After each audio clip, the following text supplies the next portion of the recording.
It's a Sunday today. Ako ay nakasimba na. Kayo ba nakasimba na? Dahil ito yung group. So ang tingin nila sa kanila, ang gagaling nila. At totoo lang, galit na galit si Jesucristo sa mga Pariseyo. Hypocritical. Fake. Yung pagiging santo-santita nila. Tinatamaan ngayon na parang sistematiko si Vice Ganda. Pero kung tutuusin, kung titignan mo talaga sila, mas sobra pa sa ginawang pagkain ng icing episode ng John and Marcia. Nandun si Shirley, yung anak nila, Maricel Soriano, si social media influencer na akala ko ay natanggal na, nag-uutos. Ano siya, Diyos? And in fact, nakausap niya si Jessica Soho, nagpakumbaba. We don't need that apology from Vice. We don't. You're supporting murderers. You're supporting murderers. Ha? Totoo lang. Munti na ako makapagmura. Parang mas gusto to sa Popeyes. Miss Chicha is waking up. ABS-CBN somehow has maintained that stature. Tinanong ko sa kanya, may multo ba rito? Okay mga kuya-kuya, this is Kuya Mike, ang kuya nyo sa Amerika, and this is for the Kuya-Kuya List. Oh, kumusta kayong lahat ha? It's a Sunday today. What's today? 17th of September 2023. Palapit ng Pasko, di ba? And may nakita lang ako na isang reel earlier na natuwa lang ako. Ito yung cast ng It's Showtime. Siyempre, nandun si Miss Vice, na kung saan sumasayaw sila ng song na Police, no, ni Sting, Every Breath You Take, na kung saan sila ay sumayaw sa labas ng stage ng It's Showtime, pero within still sa compound ng ABS-CBN. Grupo sila, nakita ko doon sila, obviously si Vice, si Jung, si Vong, si Ann, sila Chang Ami, Kim, na sumasayaw habang umuulan. Pero hindi naman sila directly na tinatamaan ng ulan. Pero nasa silong sila and yet umuulan. And it was really creative. And I can only say, masaya talaga silang makita. No? Parang nakakatuwa. Totoong samahan and totoong parang tuwa for each other. Just happy to see them have fun. Any case, it's a Sunday today. Sabi ko nga, ako ay nakasimba na. Even yesterday, Saturdays ako nagsisimba, anticipated mass. Kayo ba nakasimba na?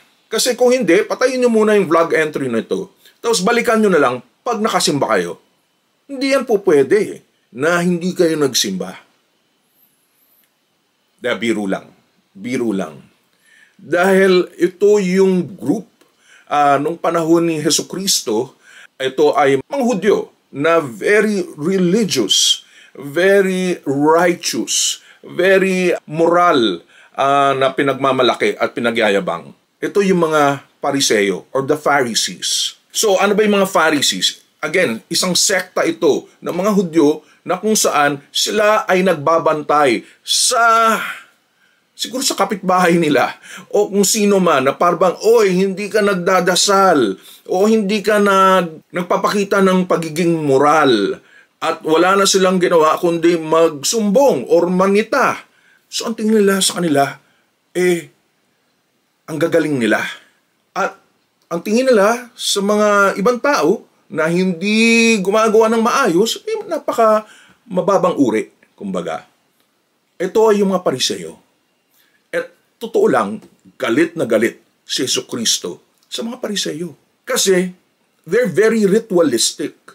They're very parang, yun na lang iniisip nila, na yung behavior ng tao ay kailangan umeksakto. He feels it's very hypocritical, fake, yung pagiging santo-santita nila.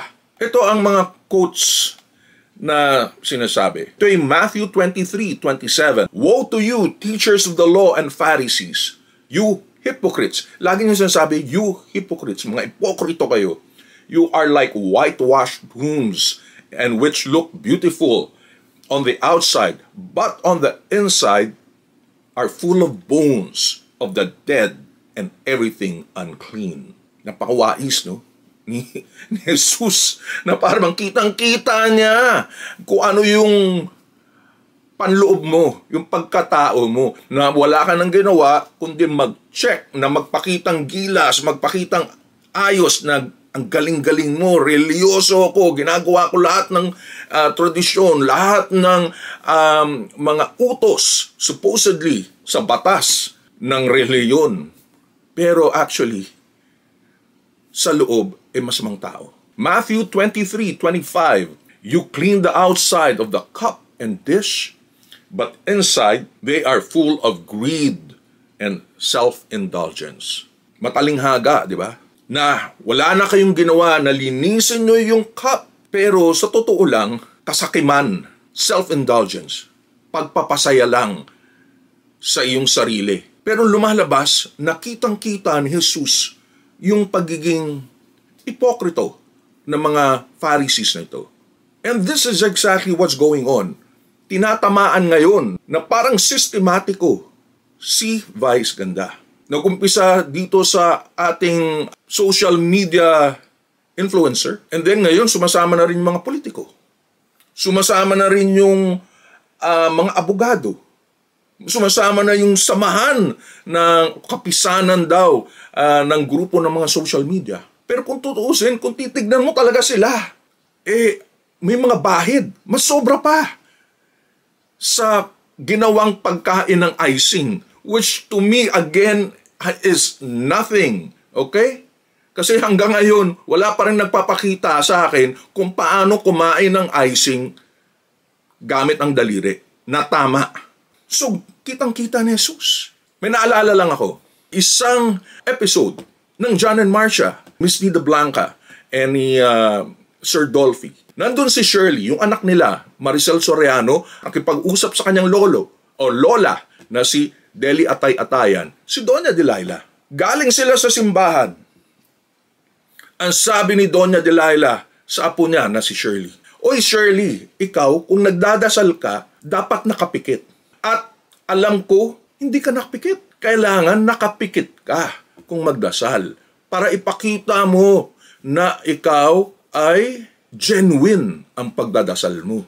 Na talagang nagdadasal ka." Aba? Napaisip si Shirley. At biglang siyempre si Shirley na mataray at mahadera, sinabihan niya yung lola. Lola, ikaw mismo hindi ka nakapikit. Dahil nakita mo ako eh. So ganun yun, no? Parehong-pareho. Akala nila ang galing-galing nila. Pero the truth is, wala. Hungkag, walang laman, nothing. Parang mga pariseo na fake ang lahat. Siyempre, ngayon, ang gagaling nila, no? Si social media influencer na akala ko ay natanggal na sa lahat ng kanyang mga social media, nag-uutos. Itong pagkasabi niya, "Vice Ganda, inuutusan kitang mag-public apology para sa ikabubuti ng Pilipinas. Ipakita mo sa mga taga-suporta mo na karapat-dapat ka sa suporta nila." Hold on. Ano siya, Diyos? Mag-utos? Ganun ba talaga? As if, sino ka? Feeling mo, since ikaw nag-umpisa at parang, nagsumbong sa MTRCB o nakapag-umpisa ka, ngayon parang inuutusan mo na rin si Vice Ganda. Inuutusan. Unbelievable. Anong karapatan mo mag-utos? At anong karapatan mo na magsabi na mag-sorry siya? As if may kasalanan siya. Dahil kung mag-sorry ka lang, na may kasalanan ka. And Vice Ganda has done this several times, na mag-sorry. Doon kay Rosana Roses pa lang, hindi niya kasalanan, pero nag-apologize siya right away nung nagsalita si Rosana Roses ng mga patutsada niya tungkol sa mga teachers. Right away. And yet, suspended pa rin ang It's Showtime. Nung nangyari kay Jessica Soho tungkol sa rape jokes, na totoo namang hindi maganda, nag-sorry siya. Right away. She tried even to look for Jessica Soho. And in fact, nakausap niya si Jessica Soho sa telepono na magsasabi siyang sorry. Pero ayaw pakinggan ni Jessica Soho. That's her right. Kung ayaw niya makinig, ayaw niya tanggapin yung sorry, that's her right. Pero nagpakumbaba si Vice Ganda. Nag-sorry siya. Because she knew na nanakit siya kay Jessica Soho. Pero in this case, Vice thinks, it's Showtime thinks, hindi sila nakapanakit. So, hindi ka pwede mag-utos lang na mag-sorry siya. Dahil kung magsasorry at dahil utos mo, that's fake. They're just doing this according to what you want. And that is just really absurd. No? Absurdo na ikaw pa ang direct demand. At nakakatawa rito, para ipakita mo sa mga taga-suporta mo na karapat-dapat ka sa suporta nila. Men, kami yung nanonood ng Showtime. Kami yung followers nung show na ito. At hindi kami offend.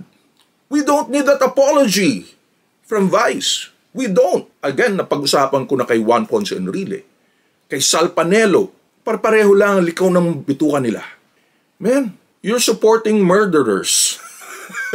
You're supporting murderers. Ha? Totoo lang. At sila mismo ay umamin na nakapatay sila.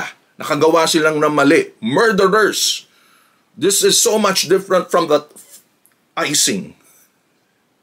Hindi na ako makapagmura. And then what is funny, itong grupo, yung kapisanan ng nagbabantay ng social media, lumalabas yung head, tipong may kasalanan rin pala. Si Vice, nakapagpasaya, nagbabayad ng taxes. Ito yung sinasabi ni Jesucristo ng mga Pharisees. Magagaling. Akala mo kung sino. Pero in truth, meron rin palang something na mas grave, mas masagwa, mas masama sa pinakita ni Vice. So, doon muna tayo nagtatapos. Magsimba muna kayo after this, okay? Hindi pa kayo napagsimba. And actually, who are we to even ask people? Nasa inyo ng konsyensya yan na magsimba. Sa inyo na yan Sa paniniwala mo na yan. Sa belief system mo yan. Again, ito si Kuya Mike of the Kuya Kuya List. It's a branding and shopping channel for the global Filipino. And please subscribe po sa ating channel. Sa mga nakasubscribe, maraming salamat. And check also the website at kuyakuylist.com. Again, ito po si Kuya Mike, ang malamang nakaisa-isa at kauna-unang affiliate marketer na Filipino-American for online stores here in the United States. And again, ang kuya nyo sa Amerika, this is for the Kuya Kuya List.